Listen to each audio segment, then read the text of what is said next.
नमस्कार, बहुत स्वागत है आपका एपीएन पर। आप देख रहे हैं देश की बात और मैं हूं राजश्री आपके साथ। और देश की बात में आज हम बात करेंगे सबसे बड़े सूबे यानी उत्तर प्रदेश की भी और तमाम अन्य राज्यों की भी, जहां पर चुनावी हलचल अब जोरों पर है। लेकिन यूपी की यदि हम बात करें तो यूपी चुनाव से पहले सपा और साइकिल पर अखिलेश की जीत के बाद जोश का क्या नज़ारा है और साइकिल को हाथ का साथ कैसे मिल रहा है, ये सब कुछ आपके सामने रखेंगे। गठबंधन पर सपा और कांग्रेस के खेमे में जो उत्साह है उसका नज़ारा आपके सामने पेश करेंगे। बताएंगे आपको कि सियासी खेल का असली बाजीगर कौन है। इस खेल में चाहे कोई भी जीतता या कोई हारता दिख रहा है, लेकिन दरअसल खिलाड़ी जो जीता है वो कौन है, उसका राज हम आपके सामने खोलेंगे। और क्या है राम गोपाल का गेम प्लान, ये भी हम आपके सामने रखेंगे। एक बार फिर सपा परिवार में अमन का जो माहौल आया है और इस अमन के माहौल के पीछे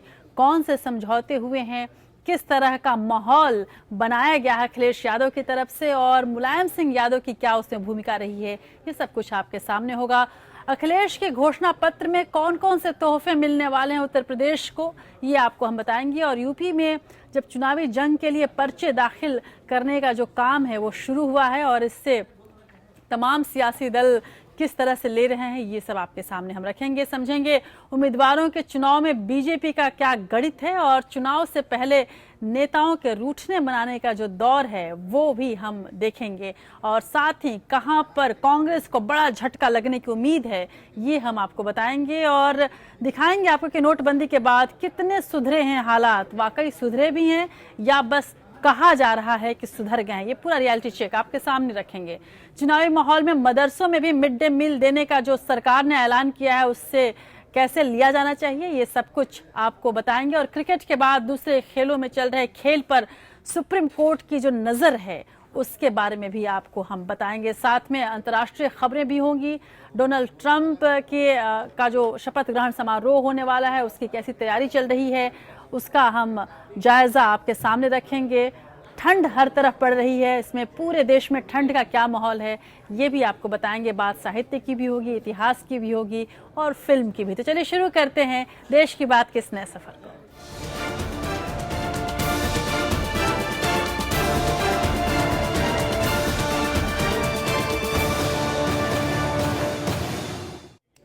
और हालांकि ठंड लगातार बढ़ रही है और भारत का काफी हिस्सा ठंड के चपेट में है, लेकिन उत्तर प्रदेश, पंजाब, मणिपुर और उत्तराखंड और गोवा, वहां पर सियासी गर्मी अपने शबाब पर है। सपा के भीतर मचे घमासान के बीच चुनाव आयोग ने अखिलेश यादव को सपा का राष्ट्रीय अध्यक्ष मानते हुए साइकिल चुनाव चिन्ह उन्हें दे दिया। इस गर्मी के बीच समाजवादी पार्टी के अंदरूनी गर्मी की हम बात कर रहे हैं और जब से अखिलेश यादव को साइकिल का चिन्ह मिला है, जाहिर सी बात है कि उनके समर्थक बेहद उत्साह में हैं। और आज मंगलवार को मुलायम सिंह यादव के घर पर मिलने वालों का भी तांता लगा रहा। उधर अखिलेश गुट की ओर से जारी एक पोस्टर में मुलायम के सामने अखिलेश को हाथ जोड़े दिखाया गया है और ये इस बात को साबित करता है कि अखिलेश यादव नहीं चाहते कि मुलायम से लड़ने वाले बेटे के रूप में उन्हें जाना जाए और इसी वजह से अब पोस्टर पे भी जो तस्वीरें हैं वो बदल दी गई हैं। गौरतलब है कि पिछले दिनों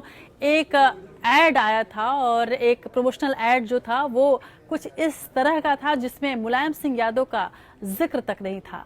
और अब अखिलेश यादव को आशीर्वाद तो मिल ही चुका है उनके पिता का और अखिलेश यादव भी अपने को अच्छे बेटे के तौर पर दिखाना चाहते हैं और इसीलिए उन्होंने ये भी स्पष्ट कर दिया है कि जो भी उनके पिता चाहते हैं वो करेंगे। गौरतलब है कि कल जब अखिलेश यादव अपनी जीत के बाद यानी कि साइकिल चिन्ह और पार्टी के मिलने के बाद अपने पिता मुलायम सिंह यादव से मिलने पहुंचे थे तो उन्होंने स्पष्ट किया था कि मुलायम सिंह यादव और शिवपाल यादव टिकट बांट सकते हैं और वही टिकट बांटे, बस उनकी सलाह ले ली जाए।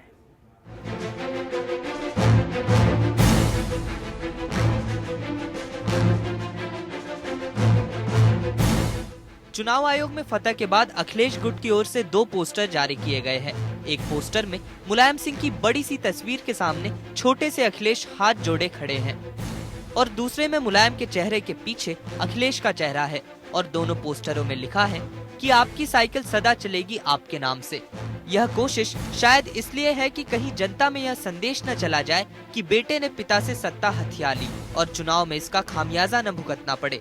उधर चुनाव आयोग में मात खाने के बाद मंगलवार को मुलायम सिंह के घर पर शिवपाल यादव और अंबिका चौधरी मिलने पहुंचे। इसके बाद नेताजी के खास समर्थकों में शामिल गायत्री प्रसाद प्रजापति ने भी मुलाकात की। तकरीबन 4.5 घंटे चली इस मुलाकात के बाद ये नेता चुपचाप निकल गए। लेकिन इस बीच नेताजी ने मुख्यमंत्री को 38 लोगों की सूची दी, जिसमें उन लोगों के नाम शामिल हैं जो नेताजी के करीबी हैं और समाजवादी पार्टी के चुनाव चिन्ह पर मैदान में उतरेंगे। सूत्रों के मुताबिक शिवपाल यादव चुनाव नहीं लड़ेंगे और शिवपाल यादव के पुत्र आदित्य यादव जसवंत नगर से चुनाव लड़ेंगे।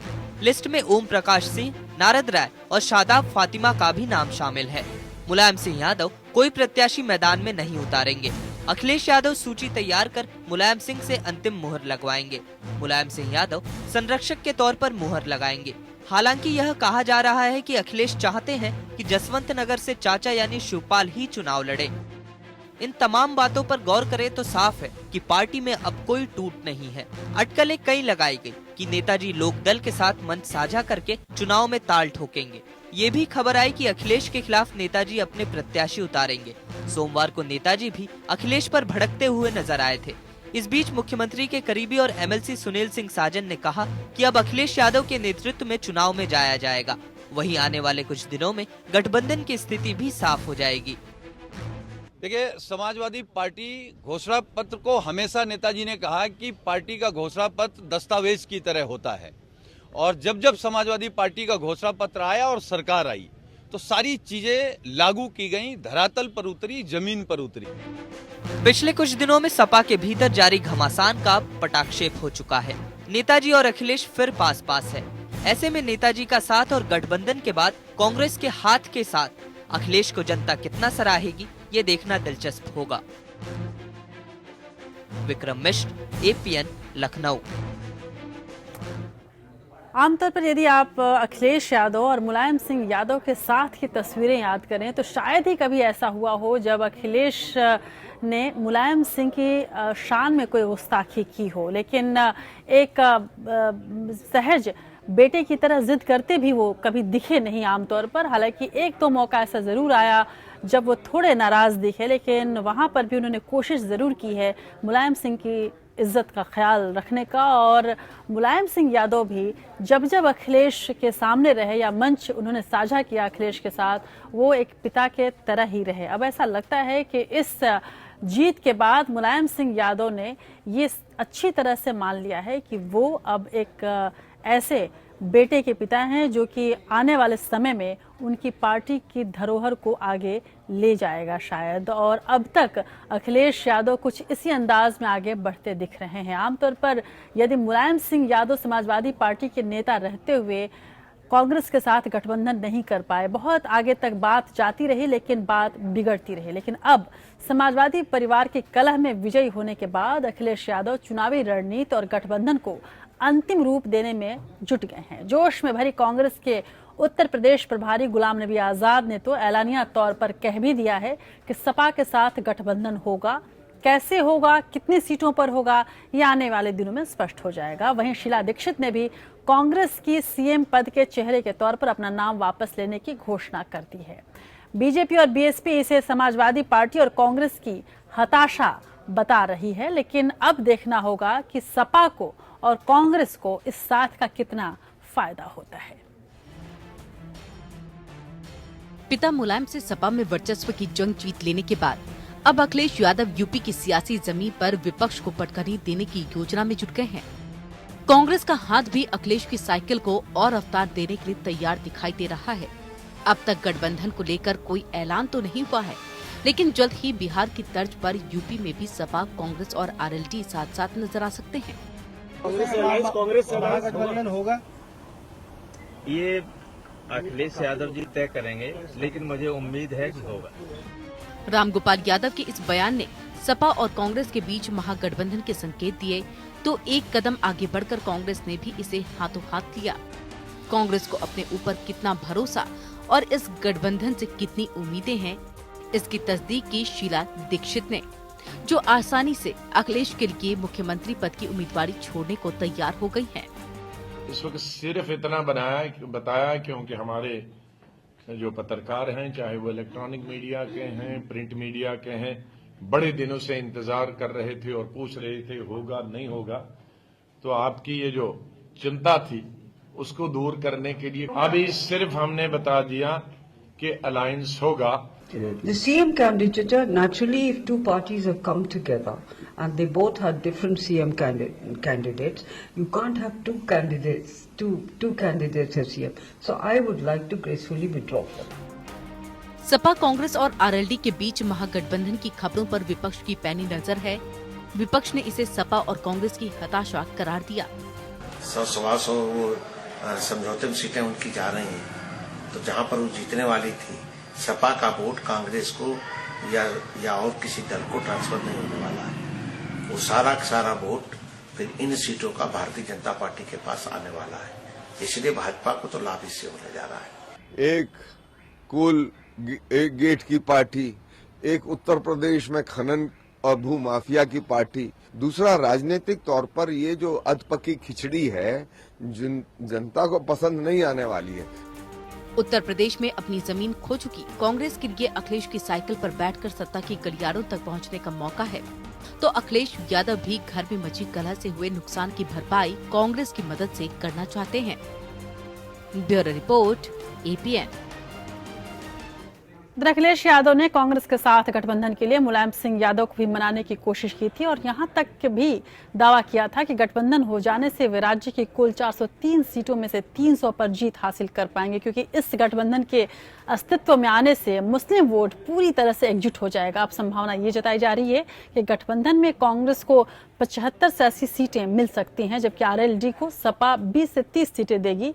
बाकी बची सीटों पर सपा अपने उम्मीदवार उतारेगी। और इस बीच सबसे जो एक मौजूद खबर है, और इन तस्वीरों में भी जो आपने देखा होगा कि शीला दीक्षित ने तपाक से कहा कि 2 मुख्यमंत्री पद के दावेदार नहीं हो सकते, इसलिए मैं अपनी उम्मीदवारी वापस ले लूंगी। दरअसल इस गठबंधन से सबसे ज्यादा खुश अगर कोई है तो वो है शीला दीक्षित, क्योंकि उनकी पूरी इज्जत इस पर दांव पर लगी थी और उनको लेकर तमाम विवाद भी चल रहे थे और उन सब चीज़ों से शीला जानती थी कि ये वो बाजी है जिसमें उनकी हार सुनिश्चित थी।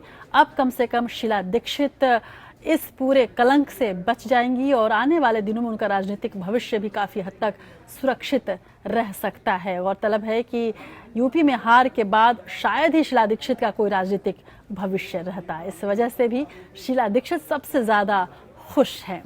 उधर खुश और भी कई लोग हैं। उत्तर प्रदेश में इस बार का जो विधानसभा चुनाव कई मायनों में बेहद अनोखा और खास रहने वाला है। पहले चरण के चुनाव के लिए नामांकन की प्रक्रिया भी शुरू हो चुकी है, लेकिन इस बार राजनीतिक पार्टियों ने न तो अभी तक अपना घोषणा पत्र जारी किया है और न ही सभी सीटों पर प्रत्याशी। अखिलेश का कांग्रेस से चुनावी तालमेल लगभग तय है, जैसा कि हमने आपको दिखाया, बस इसकी घोषणा मात्र होनी बाकी है। लेकिन माना यह भी जा रहा है कि साझा घोषणा पत्र न जारी करके अखिलेश सपा का अलग चुनावी मैनिफेस्टो जारी करेंगे। आपको हम ये बताते हैं कि यदि अखिलेश यादव अपना अलग मैनिफेस्टो जारी करते हैं तो इसमें क्या कुछ खास होगा, देखिए रिपोर्ट। अखिलेश यादव को समाजवादी पार्टी और साइकिल सिंबल मिलने के बाद लोगों की उत्सुकता अब ये जानने में कि एक अलग छवि का दावा करने वाले अखिलेश जनता से क्या क्या वादे कर रहे हैं, यानी अखिलेश यादव के सपा के चुनावी घोषणा पत्र में क्या होगा। किसानों के लिए हो सकता है बड़ा ऐलान। माना जा रहा है कि अखिलेश यादव अपने घोषणा पत्र में किसानों के लिए बड़ा ऐलान कर सकते हैं। किसानों के लिए अलग से बिजली व्यवस्था के मैनिफेस्टो में घोषणा की जा सकती है। ट्यूबवेल चलाने के लिए अखिलेश सरकार अलग से बिजली सप्लाई मुहैया कराएगी। इसके लिए अलग से फीडर लगाए जाएंगे। घोषणा पत्र में इस वादे का जिक्र भी हो सकता है कि जिस दिन ट्यूबवेल के लिए फीडर अलग हो जाएंगे उस दिन अखिलेश सरकार सिंचाई के लिए बिजली मुफ्त कर देगी। स्मार्टफोन साबित हो सकता है तुरुप का इक्का। अखिलेश यादव ने वादा किया है कि सत्ता में वापस आने पर उन सभी 12वीं पास युवकों को स्मार्टफोन दिए जाएंगे जिन्होंने खुद को इससे संबंधित साइट पर रजिस्टर कराया हुआ है। अखिलेश ने अपनी इस योजना को तुरुप का इक्का करार दिया है। टीम अखिलेश ने इस योजना के माध्यम से उन युवाओं पर निशाना साधा है जो पहली बार वोटर बने। ऐसे वोटर्स की संख्या लाखों में है और ये चुनाव को पलटने की ताकत भी रखते हैं। आसरा योजना के तहत बड़ा घर। आसरा योजना के तहत गरीबों को राज्य सरकार एक कमरे का घर मुहैया कराती है, लेकिन अखिलेश यादव ने कुछ ही दिन पहले ये घोषणा की थी कि यदि उनकी सरकार बनी तो एक कमरे के बजाय गरीबों को 2 कमरे का घर दिया जाएगा। 24 घंटे बिजली सप्लाई। अखिलेश सरकार ने हाल ही में दावा करना शुरू किया है कि शहरों में 24 घंटे और गांवों को 18 घंटे बिजली दी जा रही है। अब अखिलेश यादव अपने घोषणा पत्र में गांव में भी 24 घंटे बिजली देने का वादा कर सकते हैं। प्राथमिक स्कूलों के लिए फंड। प्रदेश के ज्यादातर प्राथमिक स्कूलों में बच्चे आज भी दरी पर बैठकर पढ़ाई करने को मजबूर हैं। फंड की कमी के चलते स्कूलों में फर्नीचर नहीं है। अखिलेश यादव घोषणा पत्र में स्कूलों को फर्नीचर देने का वादा कर सकते हैं। साथ ही राज्य के हर गांव में चलाए जा रहे मिड डे मील की गुणवत्ता में सुधार का वादा भी कर सकते हैं। कई और एक्सप्रेसवे। अखिलेश यादव बेहतरीन सड़कों के विकास के लिए बेहद अहम मानते हैं। उन्हें हर बार ये कहते सुना गया कि रफ्तार जितनी तेज होगी, विकास की रफ्तार उसी अनुपात में 3 गुना तेज होगी। लखनऊ आगरा एक्सप्रेसवे को वो विकास मॉडल का सबसे बड़ा उदाहरण मानते हैं। इसी तर्ज पर पूर्वांचल एक्सप्रेसवे को भी बनाए जाने की घोषणा की है। अब अखिलेश यादव कई और नए एक्सप्रेसवे के निर्माण की घोषणा अपने मैनिफेस्टो में कर सकते हैं। इस कड़ी में बुंदेलखंड को लेकर घोषणा तय मानी जा रही है। 17 अति पिछड़ी जातियों को एससी दर्जा। अखिलेश यादव ने आचार संहिता से ठीक पहले प्रदेश की 17 अति पिछड़ी जातियों को अनुसूचित जाति में शामिल करने के लिए कैबिनेट से प्रस्ताव पास किया था। हालांकि इन्हें अभी एससी का दर्जा मिलना बाकी है, लेकिन अपने घोषणा पत्र में इन जातियों के लिए अखिलेश यादव बड़े पैकेज का ऐलान कर सकते हैं। कई शहरों में मेट्रो की शुरुआत। राजधानी लखनऊ की तर्ज पर राज्य के कानपुर, वाराणसी सहित दूसरे शहरों में मेट्रो की शुरुआत का भी अखिलेश अपनी पार्टी के घोषणा पत्र में दावा कर सकते हैं। उनके घोषणा पत्र पर इसलिए सभी की निगाहें, क्योंकि उससे जाहिर होगा कि विकासवादी राजनीति की बात करने वाले अखिलेश यादव क्या इसे लेकर सचमुच में गंभीर है या नहीं। Bureau report, APN. तो अखिलेश यादव अब पूरी तरह से तैयारी कर चुके हैं। किसी भी हाल में इस चुनाव को जीतने के लिए तरह तरह की रणनीति बना रहे हैं और इस बीच बड़े बड़े सियासतदान हैरान होकर बहस में जुटे हैं कि जीत अखिलेश की हुई है या मुलायम की। दुनिया समझ रही है कि बेटे ने बाप को हराया है, लेकिन मुलायम को जानने वाले ये बताते हैं कि बाप ने बेटे को ऐसी जंग में जिताया है जिसमें उसकी शिकस्त लगभग तय थी। उनके मुताबिक सियासत का ये दांव 1000 साल पुराना है। याद कीजिए, जब रुस्तम और सोहराब ने आपस में जंग लड़ी थी तो जीत किसकी हुई थी? सोहराब एक पिता थे और वो जान गए थे कि रुस्तम उनसे लड़ रहा है और ऐसे में उन्होंने रुस्तम को जिता दिया था। दरअसल जीत कर हार कर जीतने वाले को ही बाजीगर कहते हैं। देखिए रिपोर्ट।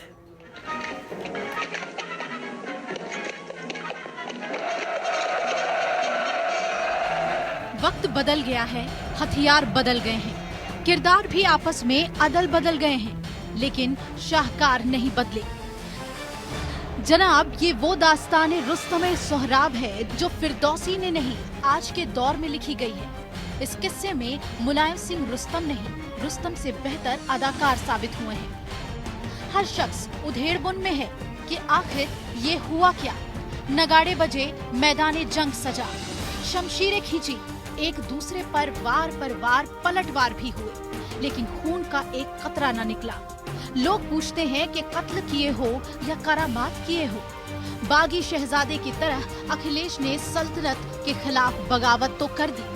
रुस्तम सोहराब की तरह वालिद मुलायम से आमने सामने की जंग भी हुई। जमाने की नजर में जीत सोहराब की हुई, लेकिन सियासत के रुस्तम मुलायम बेटे के मुहाफिज साबित हुए। बेटे का बाल बांका न हुआ, उन्होंने बेटे से शिकस्त खाकर उसे जिता दिया।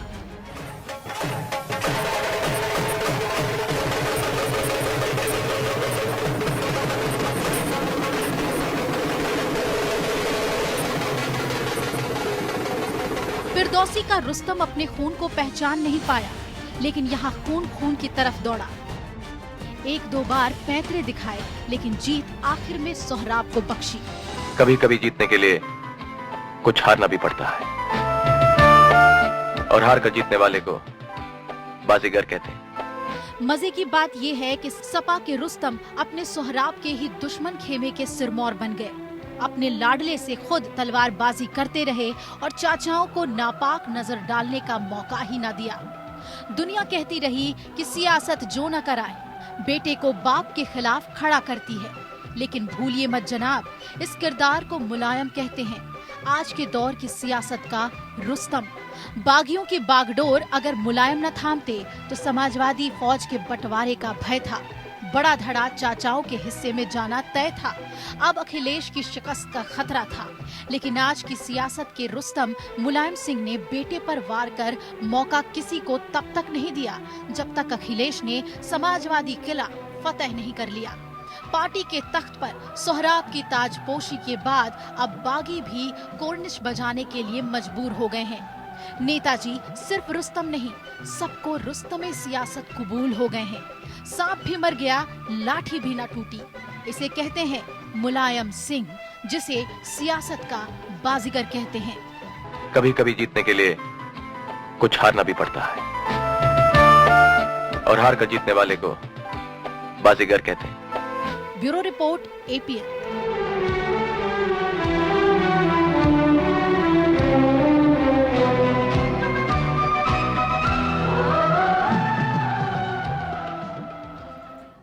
तो इस पूरी लड़ाई का असली बाजीगर कौन था, ये हमने आपके सामने रखा। इस बीच आपको ये भी बता दें कि यूपी चुनाव के पहले चरण के लिए आज से नामांकन दाखिल करने का काम शुरू हो गया, जो 24 जनवरी तक चलेगा। पहले चरण में 73 सीटों पर 2.5 करोड़ से ज्यादा मतदाता हिस्सा लेंगे। इस चरण में ज्यादातर सीटें पश्चिमी उत्तर प्रदेश और रुहेलखंड की हैं। इनमें से बहुत सी सीटों पर मुस्लिम मतदाताओं का जो है वो नतीजों पर असर डालने की ताकत रखते हैं। आइए एक नजर डालते हैं पहले चरण के चुनाव पर और यहाँ के समीकरण पर।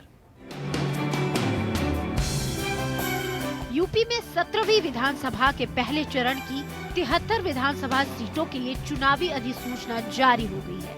इसके साथ नामांकन की प्रक्रिया भी शुरू हो गई है। पहले चरण के लिए 24 जनवरी तक नामांकन भरे जा सकेंगे। यूपी की 403 विधानसभा सीटों के लिए 7 चरणों में चुनाव होना है। पहले चरण में पश्चिम यूपी के 15 जिलों की 73 सीटों के लिए चुनाव होना है। इस बार नामांकन पत्रों पर प्रत्याशी की फोटो लगाना अनिवार्य किया गया है और नागरिकता संबंधी शपथ पत्र भी देना जरूरी होगा। प्रत्याशी नामांकन दाखिल करने के अंतिम दिन यानी 24 जनवरी की शाम 3 बजे तक फॉर्म A और फॉर्म B दाखिल कर सकेंगे। ये दोनों फॉर्म किसी दल के अधिकृत प्रत्याशी होने और पार्टी का चुनाव चिन्ह हासिल करने के लिए उपयोग में लाया जाता है। पहले चरण में 2.59 करोड़ मतदाता हिस्सा लेंगे। 1 करोड़ 42 लाख पुरुष मतदाता अपने मताधिकार का प्रयोग करेंगे, जबकि महिला मतदाताओं की संख्या 1 करोड़ 17 लाख है। पहले चरण के मतदान केंद्रों की संख्या 14,514 है। Report, APN। उधर बीजेपी ने यूपी चुनाव के लिए 149 उम्मीदवारों के नामों का कल ऐलान किया था। बीजेपी की इस पहली सूची में जाति समीकरण पर अगर नजर डालें तो पार्टी ने 56 पिछड़ी जातियों के उम्मीदवारों को टिकट दिए हैं। वहीं इस सूची में एक भी मुस्लिम प्रत्याशी नहीं है, जबकि 1 दर्जन से ज्यादा सीटों पर मुस्लिम वोट ही जीत हार तय करने के हालात में है। ऐसे में विरोधी बार बार इस बात पर सवाल उठा रहे हैं कि जो बीजेपी सबका साथ सबका विकास का नारा देती है, आखिर वो इस नारे को कितना समझती है और कितना अमल में लाती है। सबका साथ सबका विकास का नारा बुलंद करने वाली बीजेपी ने उत्तर प्रदेश और उत्तराखंड में भी मुस्लिम उम्मीदवार को टिकट नहीं दिया है। यूपी के लिए घोषित 149 नामों में जाट, गुर्जर, लोध और अन्य गैर यादव समुदाय के 56 ओबीसी प्रत्याशियों को टिकट दिया गया। ये 56 उम्मीदवार घोषित 124 अनारक्षित सीटों के करीब 45% हैं। बीजेपी के लिस्ट में 26 ठाकुरों और 15 ब्राह्मणों को भी जगह मिली है। इसके अलावा 15 जाट और 4 गुर्जर सूची में शामिल हैं। अल्पसंख्यक समुदाय की बात करें तो सिर्फ 1 सिख को टिकट दिया गया है, जबकि पार्टी ने किसी भी मुस्लिम उम्मीदवार को टिकट नहीं दिया। बीजेपी ने उत्तर प्रदेश के पहले 2 चरणों के उम्मीदवारों की सूची जारी की है। खास बात ये है कि जिस पश्चिम यूपी में इन चरणों में चुनाव होना है वहाँ सबसे ज्यादा मुस्लिम रहते हैं। 2011 की जनगणना के अनुसार संभल में 77.67, अमरोहा में 73.8, रामपुर में 50.57, मुरादाबाद में 46.79, बदायूं में 43.94, देवबंद में 71.6 और कैराना में 80.74% मुस्लिम आबादी है। साथ ही 1 दर्जन से अधिक ऐसी सीटें भी हैं जहां मुस्लिम वोट निर्णायक की भूमिका में रहते हैं, लेकिन यहां भी पार्टी को एक अदद मुस्लिम उम्मीदवार चुनाव मैदान में खड़ा करने को नहीं मिला। Bureau report, APN। और उत्तर प्रदेश के बाद अब बात उत्तराखंड की करें तो यहाँ कांग्रेस में बड़ी टूट हो सकती है और जाहिर है इसका फायदा बीजेपी को ही मिलेगा। सूत्रों के मुताबिक कांग्रेस के कई वरिष्ठ नेताओं की देर रात अमित शाह से मुलाकात हो सकती है। विजय बहुगुणा भी कांग्रेस नेताओं के साथ रहेंगी। ये मुलाकात देर रात होने की खबर बताई जा रही है। खबर ये भी है कि वरिष्ठ कांग्रेस नेता इंदिरा हृदयेश अपने बेटे के टिकट के लिए कांग्रेस पर दबाव बना रही हैं और बीजेपी से भी संपर्क में हैं। उधर राजेंद्र भंडारी भी बीजेपी नेताओं के संपर्क में हैं और वो अपनी पत्नी के लिए टिकट चाहते हैं। दूसरी ओर राज्य में टिकट बंटवारे को लेकर बीजेपी की भी मुश्किल थोड़ी बढ़ सकती है। टिकट कटने से नाराज कई नेता बगावत कर सकते हैं। बीजेपी के कई विधायक मुख्यमंत्री हरीश रावत के संपर्क में हैं। तो कुल मिलाकर देखा जाए तो उत्तराखंड में दोनों ही दलों को एक दूसरे नेताओं से चोट लग सकती है, लेकिन बड़ी चोट कांग्रेस को लग सकती है। और पंजाब की यदि बात करें तो पंजाब विधानसभा चुनाव में टिकट वितरण को लेकर बीजेपी में असंतोष साफ तौर पर नजर आने लगा है। हालांकि पार्टी के प्रदेश अध्यक्ष विजय सांपला ने अपने पद से इस्तीफे की पेशकश की खबरों से साफ इनकार किया और आज सांपला ने इसी सिलसिले में बीजेपी अध्यक्ष अमित शाह और केंद्रीय मंत्री थावरचंद गहलोत से मुलाकात भी की। सूत्रों का कहना है कि सांपला फगवाड़ा सीट से लेकर असंतुष्ट हैं। इस सीट पर बीजेपी ने उनकी मर्जी के खिलाफ सोम प्रकाश को टिकट दिया है और इसी को लेकर सांपला नाराज है। हालांकि सांपला ने बार बार ये कहा कि मीडिया में आ रही खबरें गलत हैं, लेकिन इसमें कोई शक नहीं कि सांपला जिस तरह से अपनी नाराजगी जाहिर कर रहे थे उससे बीजेपी के अंदर भी संकट के बादल मंडराते दिखने लगे थे। पंजाब में टिकट बंटवारे से नाराज प्रदेश अध्यक्ष विजय सांपला बीजेपी अध्यक्ष अमित शाह से मिलने पहुंचे। इससे पहले सांपला ने केंद्रीय मंत्री थावरचंद गहलोत से मुलाकात की। खबरों के मुताबिक कुछ सीटों पर टिकट बंटवारे से नाराज विजय सांपला ने इस्तीफे की पेशकश की थी, जिसे पार्टी ने नामंजूर कर दिया। हालांकि अपने अपने बयान में उन्होंने पार्टी से किसी तरह की नाराजगी से इनकार किया है। न मैं नाराज था, न मेरे अध्यक्ष नाराज थे। ये सब मीडिया की अफवाहें हैं। हम चुनाव में पूरी तरह सक्षम है, जीतेंगे और जिस मिशन में मुझे लगाया गया था तो मैं आशा करता हूँ उसमें सफल भी है। खबरों के मुताबिक सांपला फगवाड़ा से सोम प्रकाश को टिकट दिए जाने से खुश नहीं है। वो वहां से अपनी पसंद का प्रत्याशी चाहते थे। बीजेपी ने पंजाब सरकार में अपने 2 मंत्रियों मदन मोहन मित्तल और चुन्नी लाल भगत को भी टिकट नहीं दिया है। हालांकि इसकी वजह बीजेपी ने उनकी उम्र का 75 साल से ज्यादा होना बताया। पंजाब में 4 फरवरी को एक चरण में मतदान होना है। बीजेपी ने अपने सभी 23 उम्मीदवारों का ऐलान कर दिया। पंजाब में सत्तारूढ़ अकाली दल बीजेपी गठबंधन को इस बार कांग्रेस और आम आदमी पार्टी से कड़ी चुनौती मिल रही है। Bureau report, APN।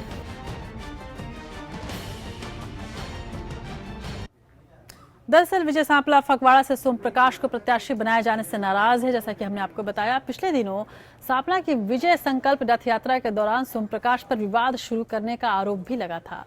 सोम प्रकाश ने इसके साथ ही करीब 20 लोगों के खिलाफ पुलिस में मामला दर्ज कराया था। इस वजह से सांपला उनसे नाराज थे और उनको टिकट न देने की सिफारिश तक की थी। उनका कहना है कि इससे पार्टी में गलत संदेश जाएगा और इसी सिलसिले में वो अमित शाह से मिले भी आज।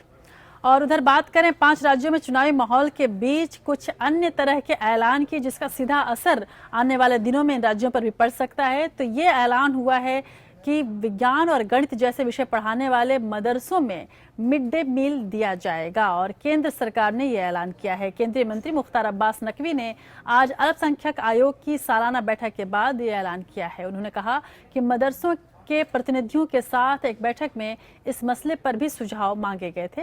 नकवी ने कहा कि ये सोचना गलत है कि मदरसे भारत का हिस्सा नहीं है। ज्यादातर मदरसों में बहुत अच्छा काम किया जा रहा है। उन्होंने कहा कि मौलाना आज़ाद एजुकेशन फाउंडेशन की जनरल बॉडी मीटिंग में मिड डे मील का फैसला लिया गया। उन्होंने ये भी कहा कि ये फैसला करीब 1 सप्ताह से भी पहले ले लिया गया था।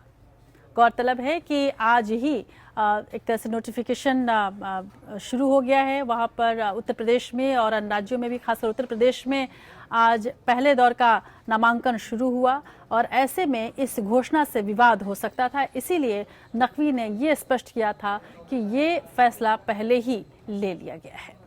नोटबंदी की बात करते हैं, जो कि इन चुनावों में सबसे ज्यादा चर्चित मुद्दा रहने वाली है। नोटबंदी के बाद से लोगों के लिए एटीएम के मायने थोड़े बदल गए हैं। 8 नवंबर के पहले लोग एटीएम से पैसे निकालने को लेकर बेफिक्र रहते थे, लेकिन अब हालात वैसे नहीं हैं। सिर्फ 2 महीने में ही लोगों की सोच और आदत एकदम से बदल गई है। हालांकि स्थिति में धीरे धीरे सुधार आने की गुंजाइश दिखती है, लेकिन अभी भी एटीएम से पैसे निकालने की सीमा भी बढ़कर 10,000 तो हो गई, लेकिन पैसे नहीं हैं। सरकार का कहना है कि एटीएम की स्थिति 8 नवंबर के पहले जैसी हो जाएगी, लेकिन अभी भी कई चुनौतियां सामने दिखती हैं जिनसे निपटना बेहद जरूरी है और आज भी हर आदमी अपने ही पैसे को निकालने के लिए लंबा संघर्ष कर रहा है।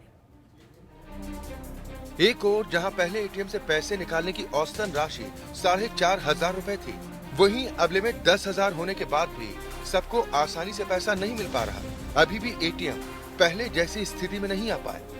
लोग जहां कहीं एटीएम में पैसा देखते हैं, जरूरत न होने पर भी फौरन निकालने की सोचते हैं। लोगों में नकदी को लेकर इतनी असुरक्षा की भावना अभी भी बनी हुई है। कैश की डिमांड अभी भी सप्लाई से ज्यादा है। नोटबंदी के पहले दिनों में तकरीबन 2.2 लाख एटीएम से हर एटीएम से रोजाना औसतन 125 बार निकासी होती थी, लेकिन उसके बाद अब ये औसत बढ़कर काफी ऊपर चला गया है, क्योंकि लोग घर में ज्यादा पैसा रखना चाह रहे हैं। खास बात यह है कि एटीएम से पैसे निकालने की लिमिट लगातार बढ़ने के बाद भी ऐसा हो रहा है। निकासी सीमा बढ़ने के साथ ही पैसे निकालने के लिए लोग बैंक जाने के बजाय एटीएम जाना ही पसंद कर रहे हैं, क्योंकि बैंक में औपचारिकताएं थोड़ी ज्यादा होती हैं। खबरों के मुताबिक अब रोजाना 7,000 करोड़ रुपए एटीएम में डाले जा रहे हैं। पहले ये आंकड़ा 8,000 करोड़ रुपए रोजाना का था। एक अनुमान के मुताबिक 500 और 2,000 के नए नोट से तकरीबन 9 लाख करोड़ रुपए सिस्टम में डाले जा चुके हैं। ये कुल वापस ली गई नकदी का करीब 60%। नोटबंदी की मार सबसे ज्यादा मजदूरों को झेलनी पड़ी है। नोटबंदी की वजह से आज संगठित क्षेत्र के लाखों मजदूरों का रोजगार छिन गया। रियल एस्टेट सहित कई छोटे कारोबारी सेक्टर में नोटबंदी की वजह से भारी गिरावट आई। ऐसे में अब इन बेरोजगार मजदूरों के लिए रोजगार के नए अवसर पैदा करना और छोटे उद्योगों को पहले जैसी हालत में वापस लाना सरकार के लिए एक बड़ी चुनौती साबित होने वाली है। Bureau report, APN. और इस बीच अंतर्राष्ट्रीय मुद्रा कोष यानी IMF ने चालू वित्त वर्ष में देश के विकास दर के अनुमान में 1% की कटौती की है, जिसका मुख्य कारण नोटबंदी से अर्थव्यवस्था पर पड़े बुरे असर को बताया गया है। इसी के साथ IMF ने इसके असर से अगले वित्त वर्ष के अग्रिम अनुमान में भी 0.4% अंकों की कटौती कर दी है। IMF ने इससे पहले 31 मार्च को खत्म होने वाले चालू वित्त वर्ष में भारतीय अर्थव्यवस्था की रफ्तार 7.6% रहने का अनुमान लगाया था, लेकिन इसे घटाकर अब उसने 6.6 कर दिया है। हालांकि 2018 में उम्मीद जताई जा रही है कि भारतीय अर्थव्यवस्था 7.7% की अनुमानित वृद्धि दर को हासिल कर सकेगी। IMF के वृद्धि दर का अनुमान घटाने के बावजूद भारत विकासशील देशों में सबसे तेजी से बढ़ती हुई इकोनॉमी बना हुआ है, लेकिन इसमें कोई शक नहीं कि नोटबंदी के बाद भारतीय अर्थव्यवस्था को तगड़ा झटका लगा है और इस बात की तस्दीक फोर्ब्स ने भी की थी और साथ ही वर्ल्ड बैंक ने भी भारत की रैंकिंग घटाकर नीचे कर दी थी। अब बात करते हैं नेशनल टॉप 5 खबरों की, ताकि आप जान सके देश भर में और क्या कुछ होता रहा।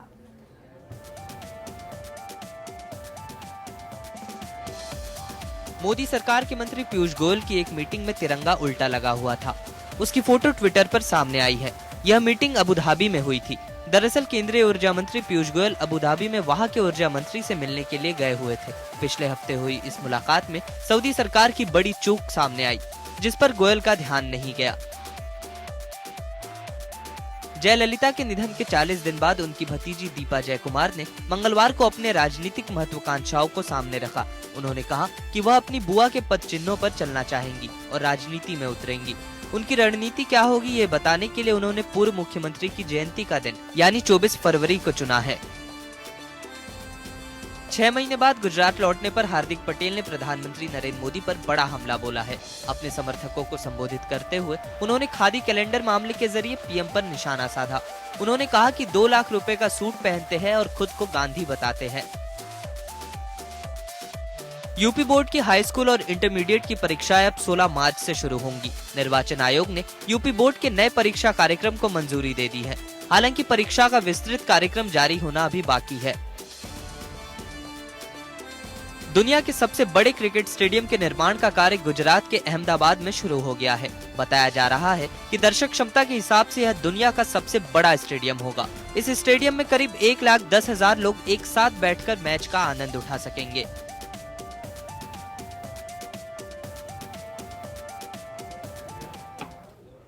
और देश की बात में अब बात करते हैं न्यायपालिका से जुड़ी कुछ खबरों पर। क्या लोढ़ा समिति की सिफारिशें बाकी खेल संगठनों पर भी लागू होंगी? कई दूसरे खेलों से जुड़े पूर्व खिलाड़ियों ने सुप्रीम कोर्ट से गुहार लगाई है कि वह केंद्र सरकार को इस बारे में निर्देश जारी करे कि जिस तरह से सुप्रीम कोर्ट ने बीसीसीआई को लेकर कुछ खास आदेश दिए हैं, ठीक उसी प्रकार से अन्य खेल संगठनों को भी इसके तहत लाया जाए। लोढ़ा समिति की सिफारिशों को लागू करने में टाल मटोल करने के चलते सुप्रीम कोर्ट ने इसी महीने भारतीय क्रिकेट कंट्रोल बोर्ड यानी बीसीसीआई के अध्यक्ष अनुराग ठाकुर और सचिव अजय शिर्के को पद से हटा दिया है। सुप्रीम कोर्ट के इस फैसले का हर तरफ स्वागत किया गया। अब दूसरे खेलों से जुड़े मशहूर खिलाड़ियों ने सुप्रीम कोर्ट का दरवाजा खटखटाया है कि वो लोढ़ा समिति की सिफारिशों सभी खेल संगठनों पर लागू करवाने के लिए केंद्र सरकार को निर्देश दे। 28 पूर्व खिलाड़ियों की इस गुट में अर्जुन पुरस्कार विजेता, द्रोणाचार्य सम्मान पाने वाले और पूर्व ओलंपियन भी शामिल हैं। इन लोगों की मांग है कि अगर लोढ़ा समिति की सिफारिशों को 2011 के भारतीय राष्ट्रीय खेल विकास कोड में शामिल कर लिया जाए तो तमाम राष्ट्रीय खेल संघों और उनकी राज्य इकाइयों के कामकाज में पारदर्शिता आएगी। इन लोगों का कहना है कि ऐसा करने से खेल संघों का कामकाज बेहतर होगा और ये देश के हित में होगा। इन खिलाड़ियों ने अपनी दलील में कहा है कि खेल प्रशासन राजनीतिक दखल और भ्रष्टाचार में डूबा हुआ है, जिसकी वजह से संबंधित खेल को नुकसान पहुंचता है और इसका असर खेल सुविधाओं, प्रशिक्षण पर पड़ता है और इस सब का खिलाड़ियों के प्रदर्शन पर खास तौर से असर पड़ता है। याचिका में कहा गया कि कई राष्ट्रीय खेल संघों में कुप्रबंधन और भ्रष्टाचार के मामले सामने आए हैं। साथ ही महिला खिलाड़ियों के यौन शोषण की वजह से लड़कियां खेलों में हिस्सा लेने से हिचकिचाती हैं। लोढ़ा समिति सुप्रीम कोर्ट ने बनाई थी और उसकी सिफारिशों को लागू करना बोर्ड के लिए अनिवार्य किया था। Bureau report, APN। उधर शीना बोरा मर्डर केस में सीबीआई को विशेष अदालत ने इंद्राणी मुखर्जी, उसके पति पीटर मुखर्जी और पूर्व पति संजीव खन्ना के खिलाफ हत्या और आपराधिक साजिश के आरोप तय कर दिए हैं। कोर्ट ने मंगलवार को तीनों आरोपियों के और उनके खिलाफ तय किए आरोप पढ़कर सुनाए। मामले में सुनवाई 1 फरवरी से शुरू होगी। उधर चार्जेस फ्रेम होने के बाद इंद्राणी मुखर्जी ने पीटर मुखर्जी से तलाक की अर्जी दायर कर दी है। शीना बोरा हत्याकांड में सीबीआई ने कुछ दिन पहले इंद्राणी मुखर्जी, उसके पति पीटर मुखर्जी और पूर्व पति संजीव खन्ना के खिलाफ चार्जशीट दायर की थी। तीनों आरोपियों के खिलाफ आईपीसी की धारा 120B यानी आपराधिक साजिश, 364 यानी हत्या के मकसद से अपहरण, 302 यानी हत्या, 34 यानी कई लोगों के एक मकसद के लिए साजिश को अंजाम देना, 203 यानी अपराध के मामले में गलत जानकारी देना और 201 यानी सबूत खत्म करने का मुकदमा चलेगा। अगली तारीख 1 फरवरी को रखा गया है। उस दिन लिस्ट ऑफ विटनेसेस को लाए जाएंगे, फिर लिस्ट ऑफ विटनेसेस प्रोड्यूस करेंगे तो उसके बाद विटनेसेस को बुलाया जाएगा। संजीव और इंद्राणी पर 307 यानी हत्या की कोशिश और 120B के तहत अलग से भी केस चलेगा। ये धाराएं उन पर शीना के भाई मिखाइल के मर्डर की साजिश रचने के लिए लगाई गई हैं। इंद्राणी का ड्राइवर श्यामवर राय पहले ही सरकारी गवाह बन चुका है। मंगलवार को जब ये तीनों कोर्ट में पेश हुए तो उन्हें अलग अलग बिठाया गया। सीबीआई ने 19 दिसंबर की सुनवाई में कोर्ट को बताया था कि राहुल और शीना के बीच रिश्तों से नाराज होकर ही इंद्राणी ने शीना का मर्डर किया था। इंद्राणी ने संजीव खन्ना और ड्राइवर की मदद से शीना का मर्डर किया। लेकिन हमें ये देखना है कि इस केस में मोटिव क्या है, गुनाह किस लिए, शीना बोरा का मर्डर हत्या क्यों की गई थी। शीना बोरा इंद्राणी की बेटी थी। कथित तौर पर प्रॉपर्टी विवाद में अप्रैल 2012 में उसका मर्डर हुआ था। 2015 में एक दूसरे केस में श्यामवर की गिरफ्तारी के बाद शीना की हत्या का राज खुला था। Bureau report, APN। उधर सिवान जेल में बंद आरजेडी के बाहुबली नेता और पूर्व सांसद शहाबुद्दीन को सिवान कारा से दिल्ली की तिहाड़ जेल में शिफ्ट करने को लेकर दाखिल याचिका पर सुप्रीम कोर्ट में सुनवाई हुई। कोर्ट ने सभी दलीलों को सुनने के बाद इस मामले पर फैसला सुरक्षित रख लिया है। सिवान के चर्चित एसिड बाथ डबल मर्डर और उसके गवाह हत्याकांड में तीनों बेटों को खो चुके चंदा बाबू और सिवान के मारे गए पत्रकार राजदेव रंजन की पत्नी आशा रंजन ने सुप्रीम कोर्ट में अर्जी देकर शहाबुद्दीन को सिवान जेल से तिहाड़ जेल ट्रांसफर कराने की गुहार लगाई है। उन्होंने शहाबुद्दीन के मुकदमों को भी दिल्ली ट्रांसफर करने की मांग की है। इस बीच शहाबुद्दीन की कुछ सेल्फी जो सिवान जेल में उसने ली थी वो मीडिया में सामने आने के बाद शहाबुद्दीन के खिलाफ एक और FIR दर्ज हो गया है। अदालत की कुछ और खबरों के लिए देखते हैं लीगल टॉप 5 खबरें। सुप्रीम कोर्ट ने गंगा की सफाई पर कड़ा रुख अपनाते हुए केंद्र सरकार को कठोर निर्देश दिए हैं। कोर्ट ने केंद्र से कहा कि वो गंगा नदी की सफाई को लेकर लगाए गए सीवरेज प्लांट की स्टेटस रिपोर्ट दाखिल करे और इसके लिए कोर्ट ने सरकार को 24 जनवरी तक का समय दिया है। मामले की सुनवाई करते हुए याचिकाकर्ता MC मेहता ने सुप्रीम कोर्ट में कहा कि सरकार गंगा की सफाई को लेकर गंभीर नहीं है। अकाली दल नेता और SGPC की पूर्व अध्यक्ष बीबी जागीर कौर की सजा पर रोक लगाने वाली मांग को सुप्रीम कोर्ट ने खारिज कर दिया है। कोर्ट के इस फैसले के साथ ही बीबी जागीर की चुनाव लड़ने की मंशा पर पानी फिर गया। इससे पहले कोर्ट ने पंजाब और हरियाणा हाई कोर्ट में याचिका दाखिल कर सजा पर रोक लगाने की मांग की थी, लेकिन पंजाब और हरियाणा हाई कोर्ट ने भी याचिका को खारिज कर दिया था। दिल्ली हाई कोर्ट ने एक याचिका पर सुनवाई करते हुए जवानों को दिए जाने वाले खाने की क्वालिटी पर BSF से जवाब मांगा है।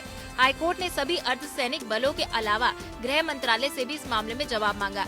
BSF जवान तेज बहादुर का वीडियो सामने आने के बाद पूरे देश में जवानों को दिए जाने वाले खाने पर सवाल खड़े किए जा रहे हैं, जिसके बाद गृह मंत्रालय ने BSF से जवानों को दिए जाने वाले खाने पर रिपोर्ट मांगी थी, जो कि BSF ने गृह मंत्रालय को सौंप भी दी थी।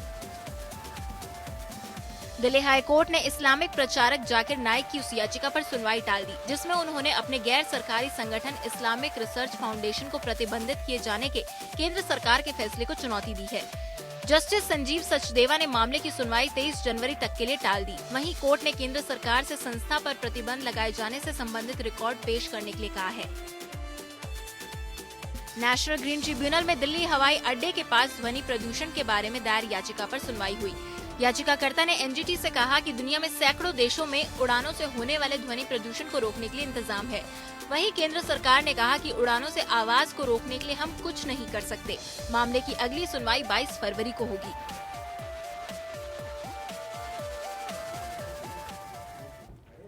और अंतर्राष्ट्रीय खबरों में ब्रिटिश प्रधानमंत्री थेरेसा मे का कहना है कि वह इस साल मार्च के अंत तक आधिकारिक रूप से ब्रिटेन के यूरोपीय संघ यानी EU से निकलने की प्रक्रिया शुरू कर देंगी। मे ने यह भी कहा कि वो ब्रेक्सिट के फाइनल डील का मसौदा संसद के दोनों सदनों में वोट के लिए रखेंगी।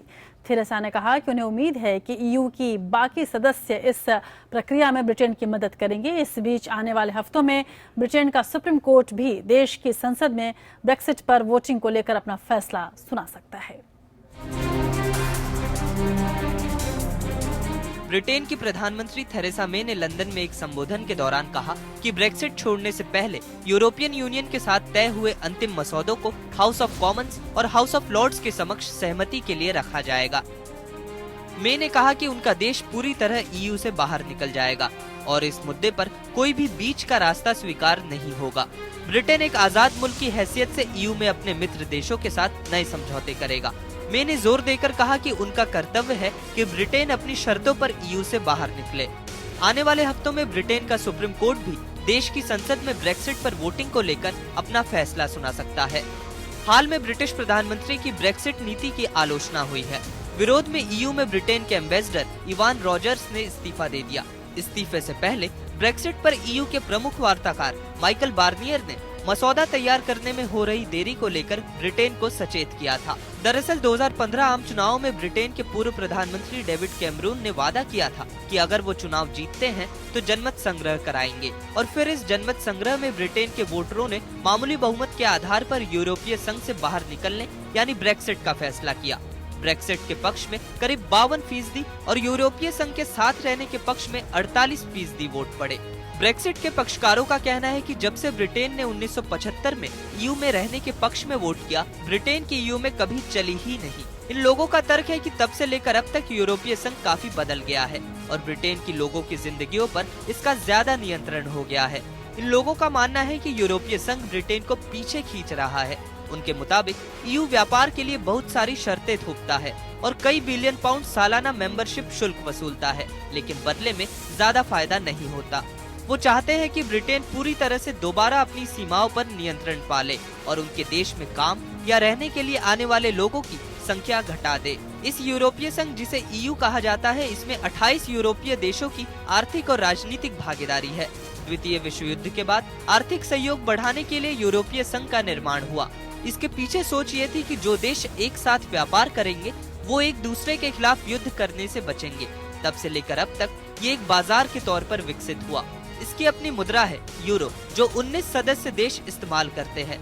ये संघ अब कई क्षेत्रों में अपने नियम बनाते हैं, जिनमें पर्यावरण, परिवहन, उपभोक्ता अधिकार आदि शामिल हैं। Bureau report, APN। और बात डोनाल्ड ट्रंप की। डोनाल्ड ट्रंप का रवैया अमेरिका के दूसरे राष्ट्रपतियों के मुकाबले रूस को लेकर शुरू से नरम रहा है और यही कारण है कि उनके इस रवैये को कई लोग शक की निगाह से देखते हैं। अमेरिका के राष्ट्रपति का पद संभालने से पहले ही ट्रंप ने रूस को एक और प्रस्ताव दिया है। उन्होंने कहा है कि इस प्रस्ताव से रूस और अमेरिका दोनों को फायदा होगा। हालांकि इस प्रस्ताव के बाद ट्रंप की खासी आलोचना हो रही है। अमेरिका और रूस दुनिया के ऐसे दो मुल्क हैं जिनके पास हजारों की संख्या में परमाणु हथियार हैं। दुनिया भर में परमाणु हथियारों की संख्या में कटौती की बात हो रही है। ऐसे में इन दो मुल्कों के पास इतनी भारी संख्या में ऐसे घातक हथियारों का होना बेहद हैरान करने वाला है। अमेरिका के नव निर्वाचित राष्ट्रपति डोनाल्ड ट्रंप ने रूस के साथ एक ऐसी संधि करने का सुझाव दिया है जो परमाणु हथियारों की संख्या में ठोस कमी और रूस के खिलाफ लगाए गए प्रतिबंधों में ढील देगी। एक इंटरव्यू के दौरान ट्रंप ने कहा कि उन्होंने रूस पर प्रतिबंध लगाए। अब देखते हैं कि क्या हम रूस के साथ कुछ अच्छी संधियां कर पाते हैं। ट्रंप ने कहा कि परमाणु हथियारों में कमी आनी चाहिए। रूसी नेता व्लादिमीर पुतिन की तारीफ कर चुके ट्रंप ने कहा कि प्रतिबंधों के कारण रूस इस समय बुरी तरह प्रभावित हो रहा है, लेकिन कुछ ऐसा हो सकता है जिससे बहुत से लोग फायदे में हो सकते हैं। बराक ओबामा के कार्यकाल में अमेरिका ने रूस के खिलाफ कई प्रतिबंध लगाए। ये प्रतिबंध यूक्रेन, सीरिया युद्ध में रूस की सहभागिता और अमेरिकी चुनाव को प्रभावित करने के लिए किए गए कथित साइबर हमलों में उनके जुड़ाव के चलते लगाए गए। अमेरिका के दूसरे राष्ट्रपतियों के उलट ट्रंप का रवैया रूस को लेकर नर्म रहा है और ये बात अमेरिका की राजनीति के लिहाज से नई है। ट्रंप के हालिया बयानों को लेकर कई लोग चिंता भी जता चुके हैं। अमेरिका की खुफिया एजेंसी CIA के प्रमुख जॉन ब्रेनर ने चेतावनी दी थी कि नव निर्वाचित राष्ट्रपति ट्रंप रूस की ओर से पैदा किए जाने वाले खतरों को समझ नहीं रहे। Bureau report, APN। और अब बात सर्दी की कर लेते हैं। उत्तर और मध्य भारत में सर्दी का सितम जारी है। पहाड़ों पर भी भारी बर्फबारी हो रही है और इससे मैदानी इलाकों में भी जमकर सर्दी पड़ रही है। राजधानी दिल्ली की तापमान 5 डिग्री सेल्सियस तक पहुंच गया। पर्यटक जहां सीजन की बर्फबारी का मजा ले रहे हैं, तो वहीं स्थानीय लोगों को इसके कारण भारी दिक्कतों का सामना करना पड़ रहा है, खासकर पहाड़ी इलाकों में।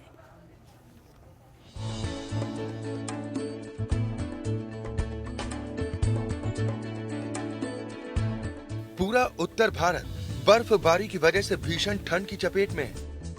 हिमालयी राज्यों जम्मू कश्मीर, हिमाचल प्रदेश और उत्तराखंड में भारी बर्फबारी का जहां एक और सैलानी मजा उठा रहे हैं, तो वहीं स्थानीय लोगों की मुश्किलें बढ़ती जा रही हैं। भारी बर्फबारी के कारण जहां हिमालयी राज्यों में तापमान 0 से माइनस में चला गया, तो वहीं मैदानी इलाकों में शीत लहरी ने ठिठुरन बढ़ा दी है। हालांकि इन सबसे बेपरवाह पर्यटक बर्फबारी का जमकर लुत्फ उठा रहे हैं। माइंड ब्लोइंग और इतना अच्छा है ना। और मैं चाहता हूँ मेरा देश के नागरिक इसको एंजॉय करने के लिए आए।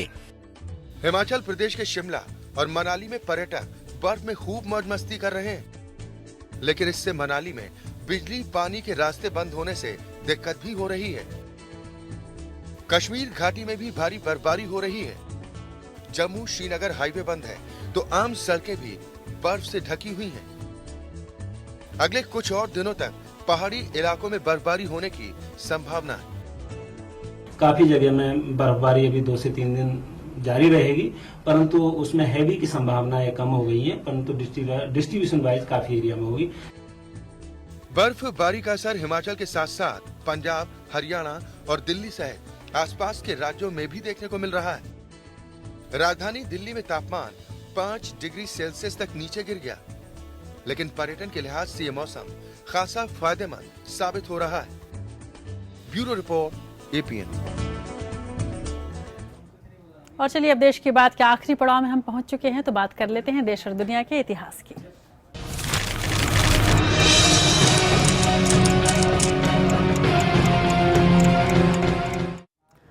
दुनिया के इतिहास में 17 जनवरी बहुत ही कारणों से महत्वपूर्ण हो जाता है। जानिए कुछ ऐसी ही बड़ी घटनाओं के बारे में जो आज ही के दिन हुई थी। जी हाँ, 17 जनवरी 1601 में मुगल बादशाह अकबर ने असीरगढ़ के अभेद्य किले में प्रवेश किया था और 17 जनवरी 1888 में हिंदी के आलोचक और निबंधकार बाबू गुलाब राय देशपांडे का जन्म हुआ था। 17 जनवरी 1941 में स्वतंत्रता संग्राम सेनानी नेताजी सुभाष चंद्र बोस कोलकाता से जर्मनी के लिए रवाना हुए थे और 17 जनवरी 1946 में संयुक्त राष्ट्र सुरक्षा परिषद की पहली बैठक हुई थी। 17 जनवरी 1991 में अमेरिका, ब्रिटेन, फ्रांस की सेना के इराक पर हमला करते ही खाड़ी युद्ध शुरू हो गया था। 17 जनवरी 1995 में जापान के कोबे शहर में 7.2 तीव्रता के भूकंप में 5,372 लोगों की मौत हो गई थी। और आज हम बात करेंगे सुचित्रा सेन की, जिनकी आज पुण्यतिथि है। सुचित्रा सेन हिंदी फिल्मों के लिए सुंदरता और बेहतरीन अभिनय का एक उम्दा पैकेज थी। सुचित्रा सेन ने अपने करियर की शुरुआत 1952 में बंगाली फिल्म शेष कोठई से की थी। हालांकि ये भी अजीब विडंबना है कि सुचित्रा की पहली साइन की फिल्म कभी रिलीज ही नहीं हुई। सुचित्रा ने अपनी अलौकिक सुंदरता और बेहतरीन अभिनय के दम पर लगभग 3 दशक तक दर्शकों के दिलों पर राज किया। उनकी सुंदरता और प्रसिद्धि का आलम यह था कि दुर्गा पूजा के दौरान देवियों की प्रतिमाओं के चेहरे भी सुचित्रा के चेहरे की तरह बनाए जाते थे। 1955 में बिमल राय की हिंदी फिल्म देवदास में उन्होंने पारो की भूमिका निभाई थी। 1975 की फिल्म आंधी में सुचित्रा का रोल इंदिरा गांधी से प्रेरित बताया गया था, जिसमें सुचित्रा ने इतना जबरदस्त अभिनय किया था कि उन्हें सर्वश्रेष्ठ अभिनेत्री के लिए नामित किया गया।